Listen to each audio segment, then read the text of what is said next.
সালামু আলাইকুম রহমতুল্লাহ। অন্তরীকীকরণ y equal 10m ten inverse x হলে দেখাও যে 1+x² y2 -2 my - x into y1 equal 0। অর্থাৎ y ইকুয়াল এত থেকে আমরা দেখাবো এত। সুতরাং কোশ্চেনে যেটা দেওয়া আছে সেটা। এখন আমরা y2 পর্যন্ত দেখা যাচ্ছে, দ্যাট মিন্স এই ওয়াইকে এক্সের সাপেক্ষে, যেহেতু এটা এক্সের ফাংশন, এক্সের সাপেক্ষে পরপর দুইবার অন্তরীকরণ করতে হবে। তাহলে y equal 10m ten inverse x, একবার এক্সের সাপেক্ষে অন্তরীকরণ করলে ওয়াইকে করলে হয় y1, অর্থাৎ এখানে ওয়াইকে এক্সের সাপেক্ষে যদি করি তাহলে ddx, ওয়াইকে করলে হয় dy বাই dx, আর সেটাকে y1 আকারে লেখা যেতে পারে। কাজে y1 ইকুয়াল আমরা জানি 10x কে যদি অন্তরীকরণ করি তাহলে sec স্কয়ার হয়, অর্থাৎ ddx 10x কে অন্তরীকরণ করলে হয় 10x কে sec স্কয়ার x। কাজে sec square m tan inverse x। এখন দেখার বিষয়, আমরা যাকে x বিবেচনা করেছি অর্থাৎ m tan inverse x, first ব্র্যাকেটের ভিতরে যে অংশটাকে x বিবেচনা করেছি সেটা মূলত x না, সেটা হচ্ছে m টেন ইনভার্স x। কাজে সেটা x এর আরেকটি ফাংশন, অতএব এটাকে আবার ddx করতে হবে, অর্থাৎ ddx m tan inverse x। সুতরাং y1 equal sec square m tan inverse x into, এখন m টেন ইনভার্স x কে ddx করলে m হচ্ছে এখানে কনস্ট্যান্ট, কাজে mটা বাইরে চলে আসবে, কনস্ট্যান্ট বাইরে আসে, যেমন ddx cx, c হচ্ছে কনস্ট্যান্ট x এর চলক, তাহলে এটাকে করলে সিটা বাইরে চলে আসবে, অর্থাৎ c ddx, তখন সে x কে নিয়ে কাজ করব। কাজে m এখন ddx টেন ইনভার্স x কে করলে হয় 1/1+x²। এখন আমরা কোনি গুণ করতে পারি 1+x² আর গুণ করলে হয় এটার সাথে, অর্থাৎ 1+x² ইন্টু y1 ইকুয়াল mটা সামনে আসতে পারে m sec square m tan inverse x। কাজে 1+x² y1 ইকুয়াল m। এখন আরেকটা জিনিস দেখার বিষয়, সেটা হচ্ছে sec square m tan inverse x, অর্থাৎ এই অংশটাকে যদি x ধরি তাহলে sec square x, sec square x কে আমরা 10 আকারে লিখতে পারি, যেহেতু এটা 10 আকারে আছে ক্যালকুলেশনের সুবিধার্থে। তাহলে আমরা জানি ত্রিকোণমিতির formula sec square x equal 1+10² x। কাজে sec square m tan inverse x কে লিখতে পারি 1+10² m টেন ইনভার্স x। কেমন?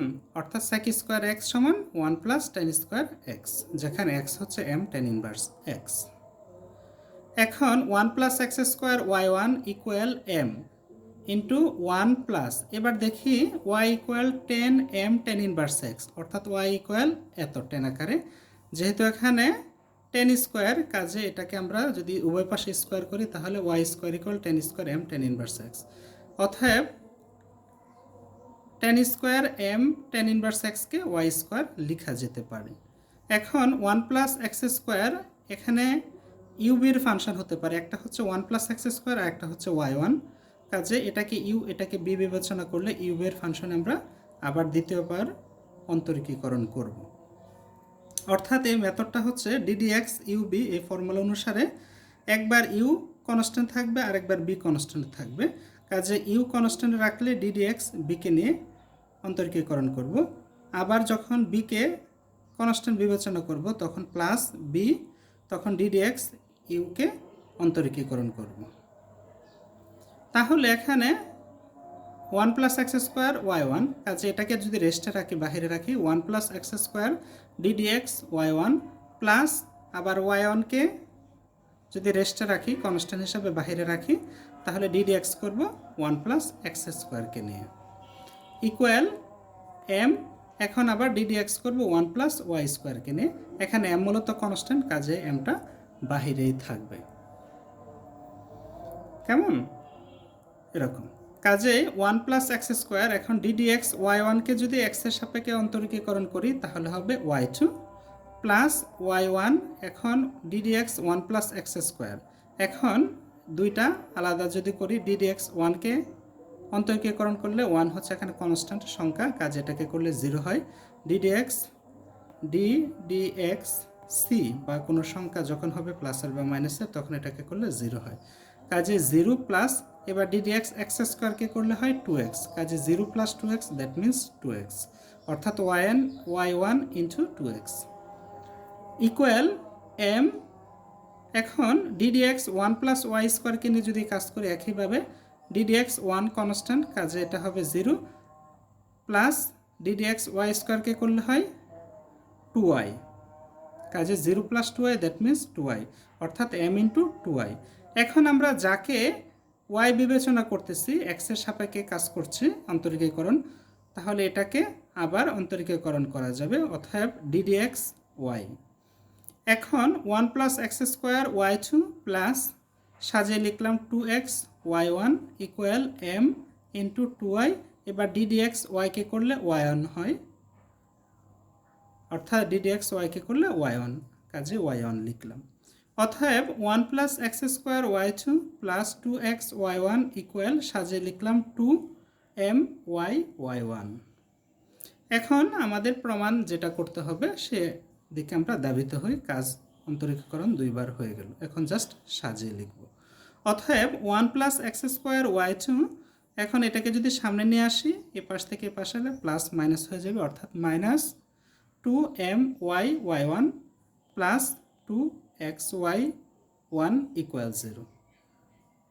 দেন 1 plus x square y two, এখন এই দুইটা থেকে আমরা কমন নিতে পারি, এখানে 2 এখানে 2 রয়েছে, এখানে ওয়াই ওয়ান এখানে ওয়াই ওয়ান রয়েছে, অর্থাৎ মাইনাসের 2 ওয়াই ওয়ান কমন নিলে কি হবে 2 ওয়াই ওয়ান, বাকি থাকে এম ওয়াই মাই, এ হচ্ছে মাই, মাইনাস 2 ওয়াই ওয়ান কমন নিলে মাইনাস কমন নিলে ভিতরে চিহ্ন চেঞ্জ, অর্থাৎ প্লাস হয়ে যাবে মাইনাস এক্স ইকুয়াল 0।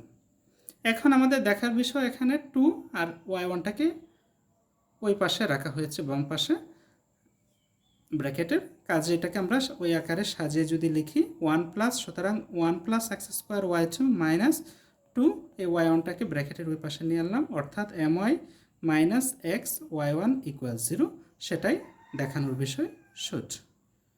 আশা করি বুঝতে পেরেছ। আল্লাহ হাফেজ।